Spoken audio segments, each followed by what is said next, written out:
एका मुलाच्या पायात फुटबॉल आहे आणि त्या फुटबॉलच्या मागे एका माणसाने स्वतःचं आयुष्य पणाला लावलंय। आज लोक ज्याला इंडियन नेमार ज्युनियर म्हणतात, त्या स्वप्नाची सुरुवात एका कोच पासून झालेली। रणजित बजाज भारतीय फुटबॉलमध्ये हे नाव फक्त कोच म्हणून ओळखलं जात नाही, तर वेड म्हणून ओळखलं जातं।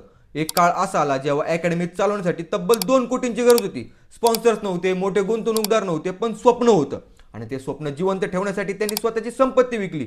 इतकंच नाही तर अक्षरशः पत्नीचे दागिनेही विकल्याचं त्यांनी सांगितलं, कारण त्यांचा विश्वास एकाच गोष्टीवर होता, भारतात टॅलेंटची कमतरता नाही तर संधीची कमतरता आहे। आणि आज त्याच विचारातून घडत आहेत असे खेळाडू ज्यांच्याकडे जगाचं लक्ष जात आहे।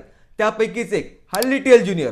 त्याची ड्रिबलिंग, त्याचा आत्मविश्वास आणि त्याची खेळण्याची शैली पाहून त्याला इंडियन नेमार ज्युनियर म्हणतात। पण रणजित बजाज यांच्यासाठी तो पुढचा नेमार नाही, तो भारताचा पहिला लिटिल ज्युनियर आहे।